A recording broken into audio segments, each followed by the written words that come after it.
the mitzvah circle and everything. Mm-hmm. Is there anything else that you want to add to your life? Is there anything else that you've thought, if I could just do that, I would like to add that? And you have any other goals? I mean, you've accomplished a lot. Yeah, I mean, I don't want to, really box myself in with specific things, but, every year I kind of, it's not really a New Year's resolution because I kind of planned it before, but of things I want to focus on. But, I got professional goals, like things I want to do in the business I'm involved with. I got goals that really just kind of expand upon helping more at Mitzvah Circle. There's Right. still a lot more I could do. It's everybody's got time constraints and things in life that pull them different directions, and sometimes you wish, like, man, I wish I could just sit down for 2 weeks and just bang out this project for Right. To make this better or do this. It is difficult sometimes. So I'd say one is just really being able to focus myself more in the areas that I'm needed, especially at Mitzvah Circle Foundation. So we're trying to do some cool things there, and that I'll be able to help with. And then I kind of balance that stuff out, professional and life with my recreational life, which we discussed. But maybe this year I'd like to pick up fly fishing if possible. Well, that seems relatively safe considering ice climbing. I had done kind of what you said, where I was one job changed. I was working another place, and there was a gap in between, and I don't take vacations, and I had time, and I took the time and I dedicated to search and rescue, and I said, let me see what happens if I just were able to focus on this. Mm-hmm. And if I was able to quantify it on a spreadsheet, the advantage, and I did see that with that clarity and that focus, that I was able to make a bigger difference. Yeah. And I always cherish that, and it's always I wish I could do that more. It's hard to do. It is. It really is. It's hard. You have to be in the frame of mind. You have to be in the frame of finance. You have to be in the frame of everything to do it at the right time. What outdoors things do you consider just insane or unsafe that you wouldn't even dare to do? One of the things I would never dare to do are these. Have you seen these guys in these wingsuits that jump off like I'm these a giant cliffs? man squirrel. Yeah, they jump off these cliffs in Yosemite and Nevada and all kinds of other places, and they have like I was listening to Joe Rogan podcast one time. He had this guy on, who's an ex-SEAL Navy guy. Is like one of the world's foremost wingsuit dudes, and he was explaining that he said something like, out of the 10 guys that helped develop the modern day wingsuit, all 10 of them are dead. From wingsuit accidents? From wingsuit accidents, No. yeah. So wingsuiting definitely is not going to be anywhere in my future. I like to keep my feet on the ground, and so none of that stuff. No bungee jumping. I've done bungee jumping, but it's fun. No skydiving. Unnecessary risk for me. Sure, it's a lot of fun, but like I said, I like to do things where my feet's on the ground. I've done skydiving. My buddies now want to do it, and they're like, "Oh, let's do it." I'm like, nah. Yeah. I used to be taller. Let's just put it that way. No, I'm not going to do that again. Yeah. Because you get to the point where it's like, I'm not going to push it. I'm not going to push it. Yeah.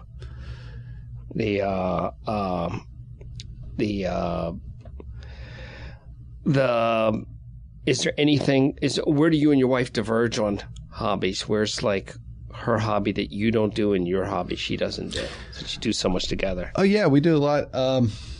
So my hobbies are pretty much coincide with my outdoor recreational life. However, hers doesn't. So she does all that stuff, but she's really, and as you know, you've met her, she's like, her hobby, she's really likes to research missing persons things, different cases, reads about them, reads case files. She's a little high energy. She's very high energy. Yeah, I was thinking we got to get some cheese for her to eat something to calm her down, because she came home and it's like, oh God, I got to be ready for this. Yeah, she's high energy because she's got a little skip in her step, and like she's very enthusiastic. She's all about that kind of stuff. So she does a lot of that, and she helps. She does a lot of help with certain, well, not certain, but different folks kind of within her circle in Philly that need help with translation for like medical needs and things like that. So she does that too, which is, you know, all stuff that she kind of cares about and helps people in need. You guys do that were kind of stuff. You were an odd couple, and I've just met you, but you're an odd couple. I meet a lot of people, and it was like you seem to both be relatively interesting. You seem to care about other people to a degree. Yeah. You seem to be intelligent, and you seem keyword seem to be intelligent. Well, that's what I'm saying. Seem to be. I don't know yet. And you didn't seem to hate each other. Isn't that refreshing for a husband and wife not to hate each other? It is to see a young couple that's just hanging out and really enjoying each other and not overly weird about each other's space or anything. Yeah. And you just seem to be like really comfortable. You know? Yeah. And it's almost like, you know, this is going to sound weird and like West Virginia, but if a relationship's right, it should almost be like siblings, but not siblings. You know, there should be that comfort there and that casualness. It's like neither of you had anything to prove. Yeah, you know, that's a fair way to say it. And I just see so many people. It's like usually when people come out and they're a couple, it's like you just see like the. Somebody's got something to prove, or they're very insecure about something, and you guys are both comfortable in your own skin, and it's refreshing.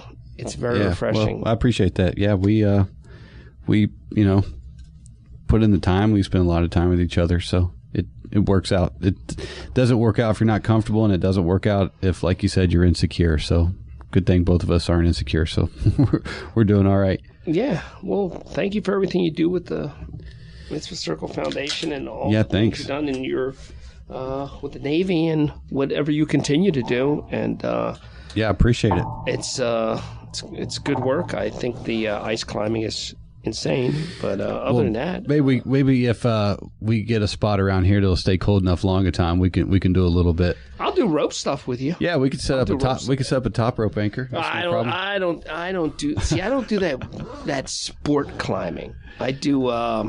See, the difference between sport and rescue stuff is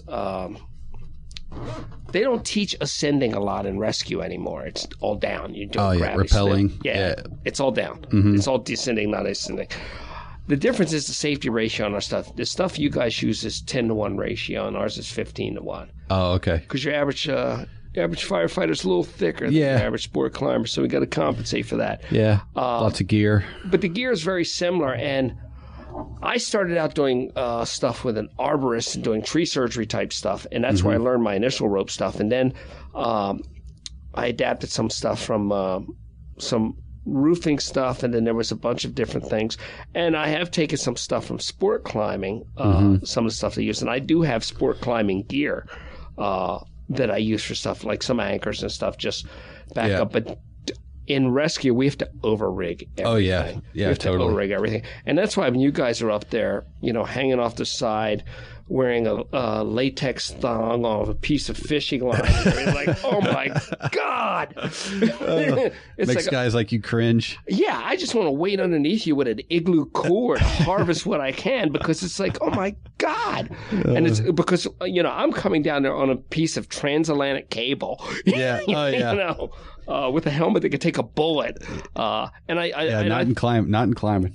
And we're too over-rigged in some ways, and I think that the sport climbers are not the ones that have experience been doing it a while, but the new ones I think are relying a lot on luck, and that, you know, the moment will protect me and everything. And there's this saying that there are old climbers and there are bold climbers, but there are no old bold climbers. Yeah, you know?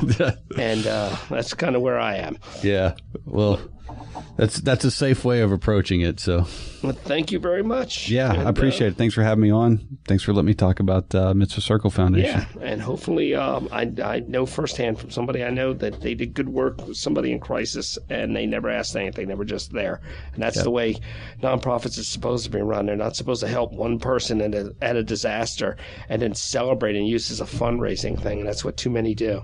Yeah, I agree with you. Okay, Russell, hit the button. Thanks.